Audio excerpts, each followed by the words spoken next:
warahmatullahi wabarakatuh. Alhamdulillah nahmaduhu wa nasta'inuhu wa nastaghfiruhu wa na'udzu billahi min syururi anfusina wa min sayyiati a'malina may yahdihillahu fala mudhillalah wa may yudlil fala hadiyalah. Asyhadu an la ilaha illallah wahdahu la syarikalah wa asyhadu anna Muhammadan abduhu wa rasuluh. Allahumma sholli wa sallim wa barik ala sayyidina Muhammadin wa ala alihi wa sahbihi ajmain. Amma ba'd. Alhamdulillah, saya pertama kali ke Aceh hari ini. Masya Allah, pertama kali saya menjejakkan kaki di tanah yang disebut dengan Serabi Mekah. Masya Allah, saya dari dulu kepingin sebenarnya ke Aceh ya, di tanah yang menjalankan syariat Islam. Pengen lebih lama sebenarnya, cuman jadwal saya yang padat nih Mas Allah. Pertama kali melihat tadi dari kejauhan masjid ini juga saya sudah merinding, Mas. Apalagi dengar cerita tadi ya dari Ustadz Daniel ya, Masya Allah. Senang sekali saya bisa berada di masjid yang Masya Allah indah ini. Saya tadi sempat bilang, di Aceh kok nggak ada masjid yang kecil-kecil ya. Kalau di Jakarta banyak masjid yang kecil-kecil, di Aceh nggak ada yang kecil-kecil, besar-besar semua, Masya Allah ya. Alhamdulillah, saya sering disebut mualaf ya, oleh teman-teman muslim, juga oleh DKM masjid. Ketika memperkenalkan saya protes, Pak jangan sebut saya mualaf terus Pak, sudah 10 tahun mualaf terus, mantan kafir gitu Pak ya. Baik bapak-bapak, ibu-ibu yang di belakang, mungkin kalau ada yang belum kenal saya, nama saya Dondi Tan ya. Saya hidup di Jakarta, tinggal di Jakarta. Tan itu marga saya ya.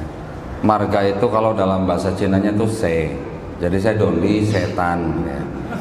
Bukan seton Pak, setan. Setan artinya marga Tan gitu ya. Nah, saya kembali ke Islam. Katanya mualaf kok kembali ke Islam? Loh, kan semua manusia yang lahir fitrah Pak ya, betul ya? Nah, jadi setiap manusia yang lahir sebenarnya fitrah. Fitrah artinya muslim sebenarnya. Sifat asal manusia itu adalah muslim. Muslim adalah orang yang berserah diri hanya kepada penciptanya, Allah Subhanahu wa taala. Saya ketika menyadari hal itu, ketika saya mengucapkan 2 kalimat syahadat, Masya Allah, rasanya seperti orang yang paling beruntung di seluruh dunia. Seperti orang lotre kalah Pak, lotre Pak. Kalah sama rasanya orang bisa akhirnya mempunyai nikmat Islam. Itu yang paling saya tidak bisa ungkapkan dalam kata-kata ya. Jadi ketika saya ditanya oleh keluarga saya, loh, ini dalam bahasa Cinanya, ada bahasa Jakartanya lah ya, ngapain lu masuk Islam? Gua mengikuti Yesus gitu. Karena selama ini orang Kristen kan taunya Yesus gitu kan. Jadi ketika saya bilang saya mau ikut Yesus, keluarga saya bingung. Kok ikut Yesus? Selama ini kan kita ikut Yesus. Ternyata enggak sebenarnya. Ternyata selama ini kita jadi orang Kristen ngikut Paulus, bukan ikut Yesus. Bingung lagi, saya kasih ayat-ayatnya. Ternyata orang-orang Islam yang kita lihat sehari-hari, yang mereka pergi ke masjid, yang sholatnya sujud, yang ketika bulan Ramadan mereka berpuasa 30 hari, yang laki-lakinya disunat, yang nggak makan babi, yang ketika mereka mati dikafani. Itu yang ada di Bible kita ternyata. Itu yang diceritakan tentang Yesus kita di dalam Bible kita. Diceritakan begitu. Yesus kecil disunat umur 8 hari, Yesus puasa 40 hari, Yesus sholatnya sujud, Yesus nggak pernah makan babi karena dia mengikuti hukum Taurat. Diceritakan Yesus ketika disalib jenazahnya dikafani ya. Umat Islam saya tahu kita tidak mempercayai bahwa Nabi sallallahu alaihi wasallam dibunuh dan disalib. Jadi terlepas siapapun yang disalib, di dalam kitab Kristen diceritakan jenazahnya diturunkan dan dikafani. Lah sekarang orang Islam semua yang mengikuti semua. Jadi sebenarnya kita ikut Yesus sebenarnya. Orang Islam ini kita ikut, boleh dikatakan istilahnya begini, orang Islam yang mengikuti sunnah Yesus di Bible gitu. Ya kan sunnah gitu. Jadi ya kan? Ternyata yang adanya memang begitu. Nah, nanti saudara-saudara kita yang Kristen bilang, oh, kalau lo mau bilang Yesus Muslim, berarti lo harus dibaptis juga dong. Lah iya, ternyata orang Islam juga dibaptis. Dibaptis nggak Pak? Bapak dibaptis nggak? Pada bingung, saya jelasin Pak. Orang Yahudi kalau mereka dibaptis itu mereka sedang menyucikan dirinya. Menyucikan dari apa? Dari hadas besar. Loh, orang Islam kan juga mandi junub, mandi hadas besar ya, mandi besar ya. Itu sebenarnya sama maknanya dengan baptisan orang Yahudi. Kalau begitu berarti kan banyak yang sama ya dari antara Yahudi dan Islam.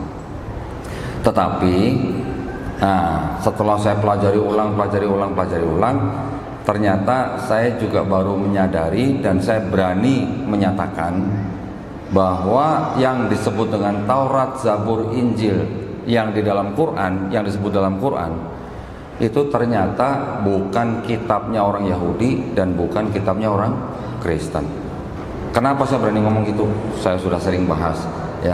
Ternyata kitabnya orang Yahudi itu sendiri menurut sejarawan, menurut ahli-ahli teologi, menurut ahli-ahli arkeologi, mereka semuanya bilang ini bukan ditulis oleh Nabi Musa atau pengikutnya.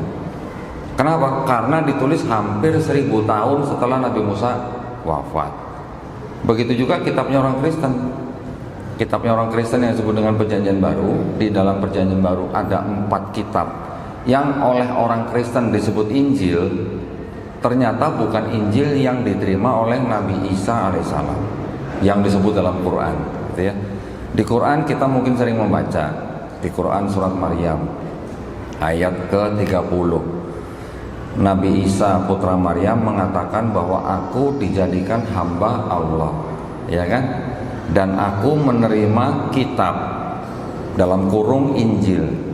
Yang dimaksud kitab di situ apakah buku yang jatuh dari langit?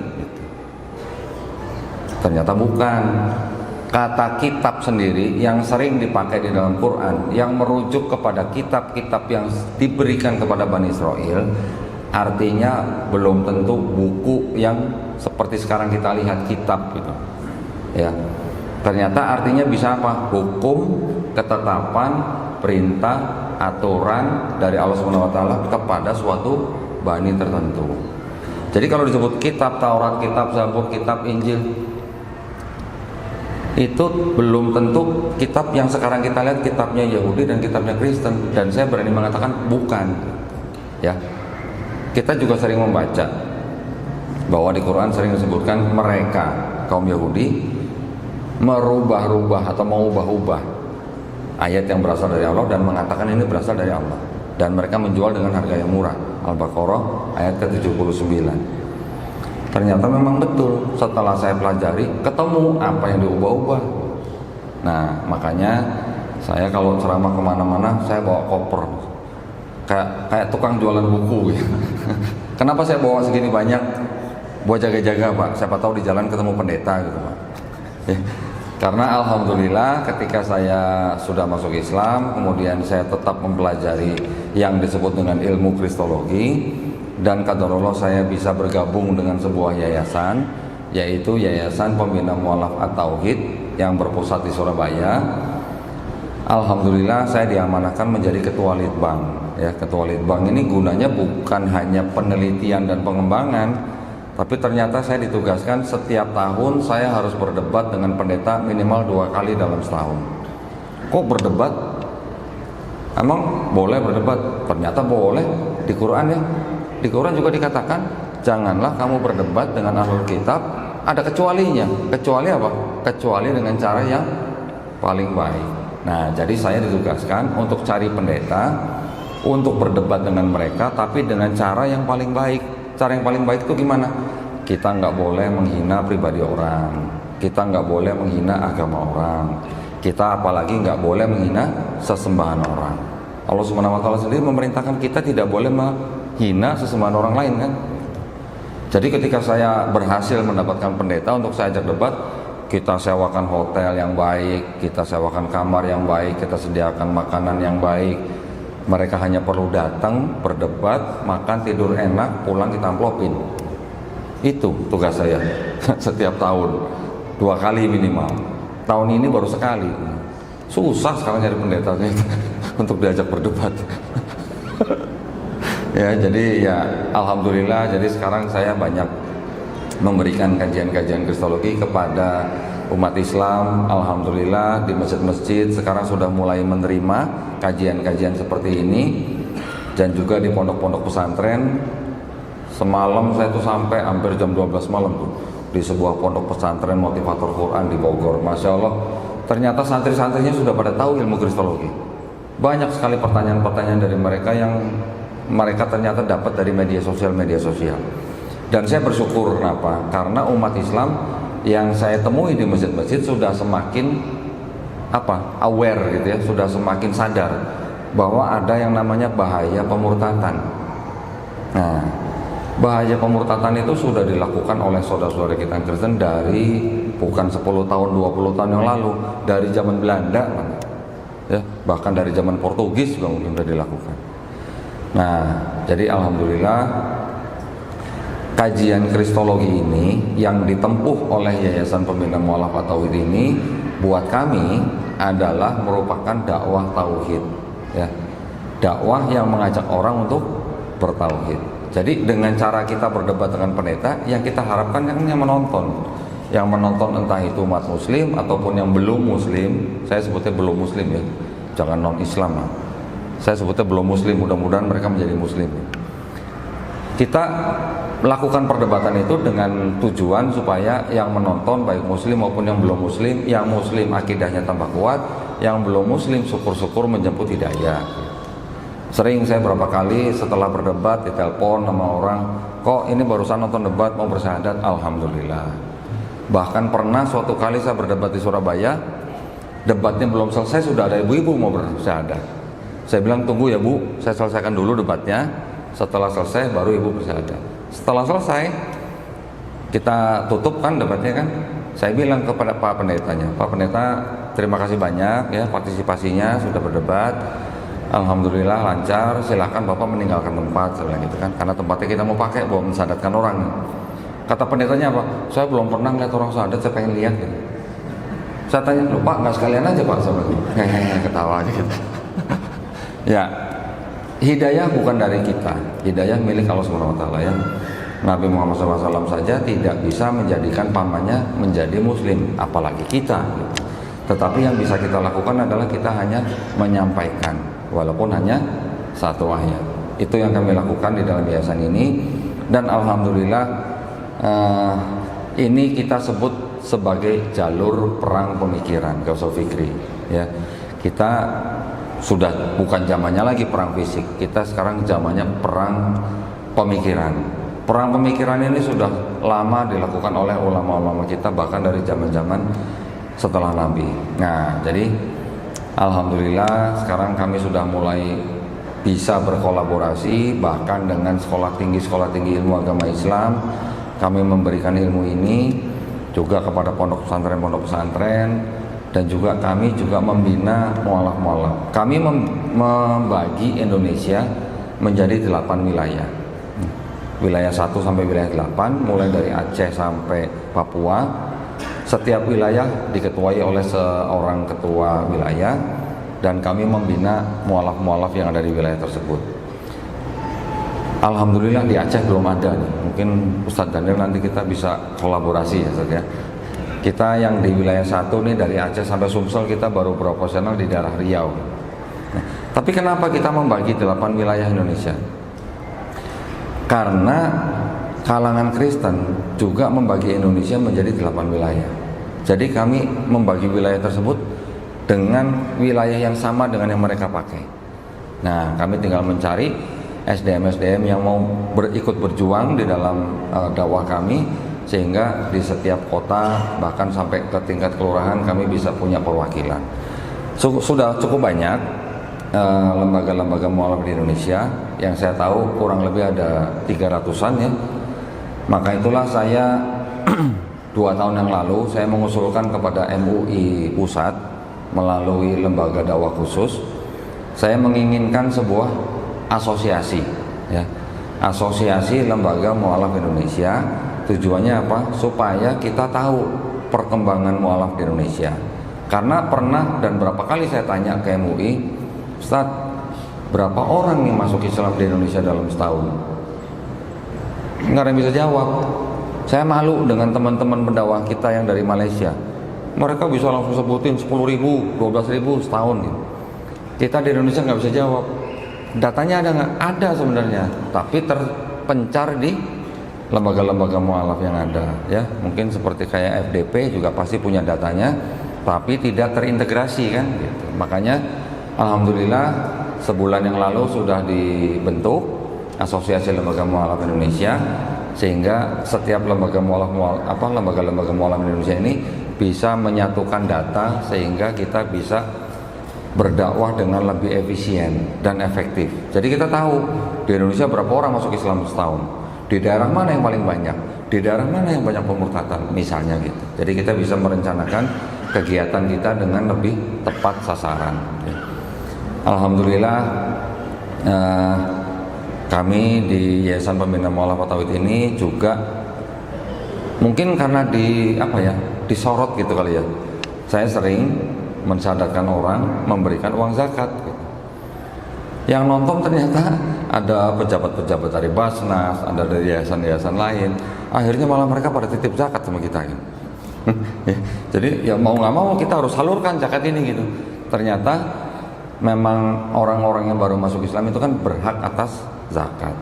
Nah, saya juga baru tahu ternyata Basnas sendiri yang tingkat nasional belum bisa menyalurkan zakat itu melebihi 0,5% dari uang zakat untuk mualaf. Ya, uang zakat sudah dibagi menjadi 8 kelompok, khusus yang mualaf sudah ada dananya yang tersalurkan dalam setahun tidak sampai 0,5%-nya. Nah, ini cukup memprihatinkan karena ternyata masih banyak mualaf-mualaf kita yang membutuhkan uluran tangan kita.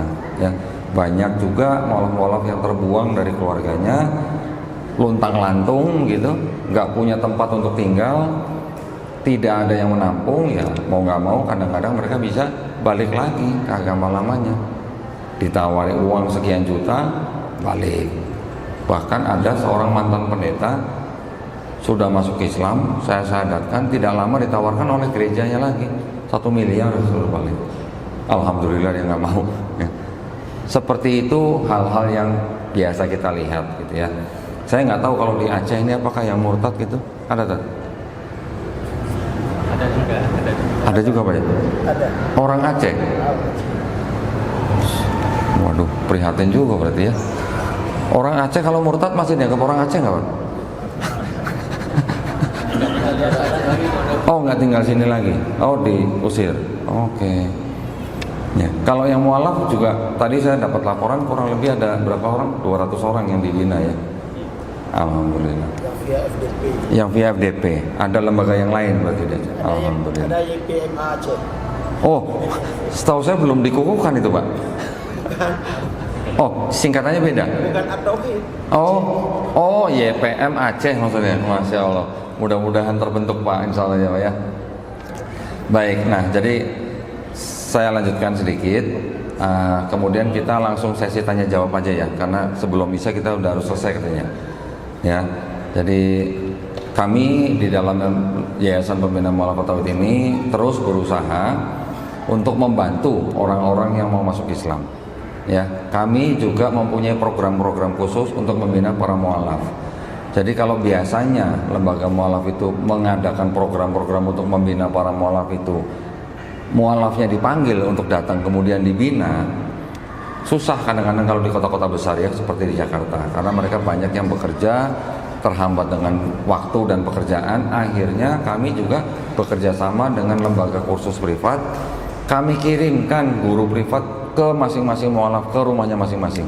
Kita kasih jatah 1 minggu 2 hari, satu harinya satu pertemuan 90 menit. Kita ajarin pokoknya dari nol sampai dia bisa baca Quran. Kalau lancar, pinter, malah kita tambahin lagi. Mau 3 kali dalam seminggu juga nggak apa-apa gitu. Yang laki-laki yang nggak punya dana untuk sunat, kita kirimkan juru sunat ke rumah, sunat di rumah, langsung dapat obat gitu. Tinggal tunggu sembuh aja gitu ya. Nah, jadi itulah yang kami lakukan. Mudah-mudahan dengan doa ya dan juga dengan bantuan dari para donatur yang membantu kami, insya Allah Islam sudah mulai menggeliat lagi di Indonesia, karena terakhir yang saya pernah dengar, yang saya baca, Islam pernah mencapai di titik 86,7%, ya, beberapa tahun yang lalu, mungkin 5 tahun yang lalu. Tapi alhamdulillah sampai tahun 2023 dari data yang saya baca dari Kementerian Agama ternyata sudah mengalami kenaikan 87,2%, kurang lebih naik 0,3%. Kristen yang saya pikir naik terus malah turun 0,22%, tapi jumlahnya di Indonesia kurang lebih 30 juta. Banyak nggak? Banyak, 30 juta itu. Malaysia aja penduduk mungkin nggak sampai 30 juta ya. Nah, sebenarnya kita di Islam kita diperintahkan untuk apa? Lakum dinukum waliyadin, la ikraha fiddin. Tidak ada paksaan, agamamu agamamu, agamaku agama. Tapi satu hal yang ingin saya sampaikan kepada Bapak Ibu, bahwa di Indonesia ini ada aturan pemerintah yang sering dilanggar oleh saudara-saudara kita yang dari Kristen, ya. Aturan itu apa? Keputusan bersama dua menteri, Menteri Agama dan Menteri Dalam Negeri, nomor 1 tahun 79 tentang apa? Pensiaran agama. Di dalam bab 3 pasal 4 disebutkan bahwa dilarang mensiarkan agama kepada orang atau kelompok orang yang sudah beragama. Itu ada aturannya. Nah, itu yang masih sering dilanggar oleh teman-teman kita. Mereka masih melakukan program-program kristenisasi. Bapak Ibu kalau sempat nanti di rumah boleh buka di Google Joshua Project, ya, bisa dilihat tuh. Tidak pilih negara Indonesia, nanti ketahuan tuh provinsi-provinsi mana yang menjadi target mereka, kantong-kantong Kristen mana yang besar. Kita gimana ya? Kita tidak mau berselisih atau bagaimana. Tapi kalau mereka melakukan sesuatu yang melanggar aturan, itu yang harus kita perangi. Perangi dalam arti bukan perang fisik, bukan kita kejar-kejar mereka, itu bukan. Tapi yang kita lakukan, yang bisa kita lakukan adalah dengan belajar Kristologi. Dengan maksud apa? Supaya kita mengetahui akidah mereka, kita mengetahui kitab mereka, sehingga umat Islam bisa dibentengi iman dan akidahnya. Itu ya. Alhamdulillah, apa yang kami lakukan ini mudah-mudahan diridhoi Allah Subhanahu wa taala, dan insya Allah yayasan kami juga bisa berkembang gitu ya di setiap daerah-daerah, termasuk juga nanti insya Allah di Aceh. Kalau saya sudah mendengar ternyata banyak lembaga mualaf di sini, nanti kita akan bergabung Pak di sini Pak, akan saya usulkan Pak insya Allah. Baik, karena waktunya sudah sedikit ya, nanti kalau buat Bapak Ibu yang ingin mendengarkan kajian Kristologi lebih dalam akan diadakan besok ya Ustaz ya, besok di gedung di asrama haji ya. Kita akan mengadakan pelatihan Kristologi selama 3 hari sampai 27 ya Ustaz ya. Ya. Hah? Besok seminar aja. Besok seminar. Kalau pelatihan di sini di masjid ini. Di pelatihan di masjid ini. Hari apa tuh? 26. 26 27 insya Allah Bapak Ibu yang ingin mengikuti. Pelatihan terbatas Pak. Yang pelatihan terbatas, tapi gratis. Kalau seminar semua boleh. Silakan Pak ya. Besok insya Allah akan saya bukakan. Saya sebenarnya mau buka ini cuman waktunya karena mepet sekali. Nanti mungkin kalau ada yang bertanya saya bisa buka ya. Baik, silakan saya serahkan kepada host masjid ini. Siapa yang mau ada pertanyaan silakan. Kita punya waktu sampai jam berapa? 8 kurang 1/4 ya. Silakan. Ada yang mau bertanya? Ya. Ada yang bertanya? Bapak ini. Dek, mic-nya ke sana. Kasih ini satu. Yang enggak ada. Ya, langsung. Yang mana yang mau nanya? Assalamualaikum warahmatullahi wabarakatuh. Waalaikumsalam. Selamat datang di Islami Makkah yang 98% umat Muslim. Masya Allah. Dan hari ini kami sering lihat di YouTube, hampir semua episode itu saya sering nonton. Kira-kira sudah berapa orang yang dimualafkan oleh Qaudondi dan berapa jumlah mualaf Chinese di Indonesia? Terima kasih. Nah, kalau berapa jumlah mualaf Chinese-nya ini yang saya susah jawabnya nih Pak, karena saya harus mengumpulkan data sendiri. Saya juga sendiri masih berkoordinasi dengan wilayah-wilayah lain. Tetapi dari laporan-laporan yang sudah saya terima, kalau di daerah wilayah 2 aja Pak, khusus daerah Jakarta aja ya, kurang lebih dari tahun ini atau akhir tahun lalu itu sudah hampir kurang lebih 200 orang Pak yang kita sadarkan di tempat kita yang kita tampilkan di YouTube. Yang tidak kita tampilkan di YouTube itu lebih banyak Pak ya, karena tidak semua mualaf mau tampil di YouTube. Mereka masih punya masalah gitu dengan keluarganya, ditekan dan sebagainya. Di daerah lain Pak, di Kalimantan, di Pontianak, kita ada itu wilayah 4 kalau nggak salah ya, itu ratusan Pak, hampir 1000. Yang kemarin saya baca laporannya 893 orang, dan banyak juga yang dari suku Dayak. Di Papua kurang lebih ada 600 orang Pak mualaf yang kita bina. Di Manado juga banyak, cuman kemarin saya lupa angkanya, kurang lebih 600 atau berapa gitu ya. Di Manado ini Pak yang boleh dikatakan cukup fenomenal Pak ya, karena Manado disebut kota Injil, tapi banyak orang bersyahadat Pak di sana Pak, terutama di bulan Ramadan. Alhamdulillah ya. Dan ustadz kita yang ada di sana itu juga sampai dipanggil Pak sama Polres Pak, sampai dipanggil ya, ditegur gitu, maksudnya pelan-pelan, maksudnya jangan terlalu menonjol atau gimana gitulah. Tapi pulang dikasih amplop Pak sama Kapolresnya, alhamdulillah. Ya gitu Pak ya, jadi jumlahnya masih terpencar-pencar nih, makanya saya berharap nanti segera lembaga-lembaga mualaf yang ada di Indonesia, termasuk yang di kita ini, supaya menjadi anggota asosiasi lembaga mualaf tersebut, sehingga datanya segera bisa terkumpul gitu Pak. Ya Pak ya, silakan yang lain. Bismillah, Assalamualaikum warahmatullahi wabarakatuh. Waalaikumsalam warahmatullahi wabarakatuh. Sebelumnya terima kasih kepada pemateri yang saya hormati, Pak Dulitan. Terima kasih sudah datang ke Banda Aceh. Tadi saya sempat mendengar ada yang Kodul dikatakan bahwa kita sebagai dai itu kan, khususnya baik itu dari kalangan umat Islam maupun umat Kristen, kan kita dilarang untuk mendekati orang-orang yang sudah beragama, kan seperti itu. Nah, terkadang yang ini sering dijadikan bahan serangan oleh orang sebelah, misalnya orang dari kalangan Kristen. Kalau misalkan dibilang, loh itu kalian bilang tadi nggak boleh mendekati orang yang sudah beragama untuk ajak masuk ke dalam agamanya seperti itu. Nah, terus mereka jadikan cari alasan itu orang Islam itu dakwah yang orang Kristen seperti itu supaya masuk Islam gitu katanya. Nah, terkadang itu kayak gimana ya? Sering muncul itu dijadikan sebagai bahan serangan. Bagaimana cara menjawabnya itu? Ya. Baik. Yang kami lakukan, kami tidak pernah door to door, ketok-ketok pintu rumah Kristen, nggak pernah. Ya, kita sadar ada aturan itu, kita nggak boleh mensiarkan agama kita kepada orang yang sudah beragama. Tapi kalau ada orang yang sudah beragama datang ke tempat kita, nanya tentang kitab, maksud kita nggak ladenin, kita ladenin. Justru kebanyakan mereka yang datang itu malah mereka mempertanyakan kitab mereka sendiri, karena mereka terbatas punya kitabnya. Nah, sekarang ada kesempatan saya tunjukin nih. Waduh, masih diplastikin nih.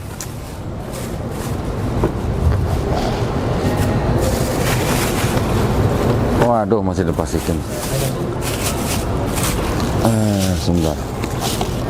Nah, udah cukup Pak, cukup Pak. Hah? Yang Katolik punya cari. Nah, yang mereka punya biasanya tuh cuman yang ini. Ya, ini namanya, mereka tulisnya Alkitab. Tapi saya sebagai orang yang mempelajari ini dan mempelajari Quran juga, saya menghimbau Bapak Ibu jangan sebut ini sebagai Alkitab. Ya, kenapa? Karena Al-Quran kita nama lainnya juga Alkitab. Jadi jangan sebut ini Alkitab, sebut saja ini Bible gitu. Pakai bahasa Inggris sedikit biar keren gitu lah ya. Mereka juga punya kitab yang begini, tulisannya apa?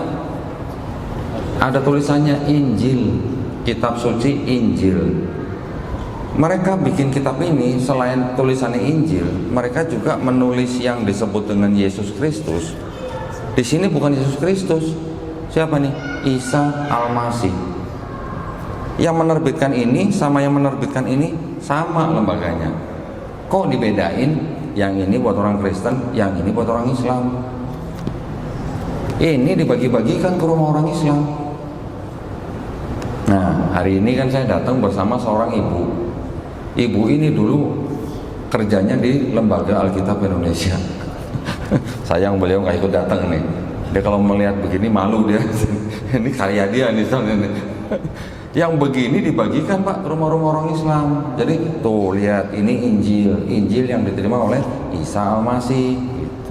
Bilangnya begitu. Tapi diceritakan di sini Isa Al-Masih disalib. Nah, ya. Yang saya maksud tadi, kalau mereka bilang, "Loh, kenapa itu orang Islam juga mendakwai orang-orang yang sudah beragama?" Kita menerima orang yang sudah beragama dan mereka mau tahu sendiri kitab mereka gimana. Karena kan saya sering menunjukkan ini di YouTube saya. Ini kitab sakti saya nih. Coba lihat tebelan mana ini? Jauh. Ya kan, padahal isinya sama, cuman beda 7 surat di sini. Nah, Deuterokanonika udah tahu nih, berarti belajar kristologi nih maksudnya. Ya, jadi yang dipegang oleh jemaat biasa, cuman yang ini kan tipis. Ini kalau dibawa ke gereja gampang gini. Nah, kalau ini kan susah nih, tebel gini kan. Ada apa di sini?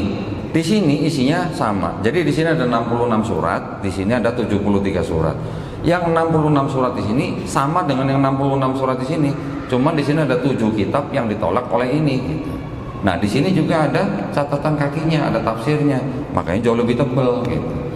Di kitab ini ada catatan kaki, banyak catatan kaki yang mengatakan bahwa ayat ini tambahan, ayat ini sisipan, ayat ini pinjaman. Pinjam tapi nggak dibalik-balikin gitu Pak. Nanti ada lagi ayat apa? Tidak asli, pakai pasti lagi. Udah pernah baca? Udah pernah nonton YouTube saya? Belum? Oh, Protestan, mau baca? Nih, saya kasih. Bukan yang ini, yang catatan kakinya. Nih, saya kasih kesempatan deh. Nih, biar bapak-bapak juga tahu ya. Tapi baca ini jangan pakai bismillah ya. Dari sini Mas. Boleh pinjem mic-nya belum? Boleh pinjem mic-nya. Nah, sebentar, saya kasih keterangan dulu nih. Di seluruh kitab ini, ya, yang disebut dengan atau yang dianggap sebagai bukti bahwa ada ayat yang mengajarkan Trinitas. Tahu Trinitas, Pak? Nah, sebutan mereka ya. Bapa Tuhan, Yesus Tuhan, Roh Kudus Tuhan, tapi bukan 3 Tuhan, tapi 1 Tuhan. Paham? Bisa paham? Enggak bisa paham apa enggak? Bapa Tuhan, Yesus Tuhan, Roh Kudus Tuhan, tapi bukan 3 Tuhan, tapi 1 Tuhan. 1 pribadi 3 hakikat. Nah, 3 pribadi. 3 pribadi 1 hakikat. Itu ajaran mereka ya.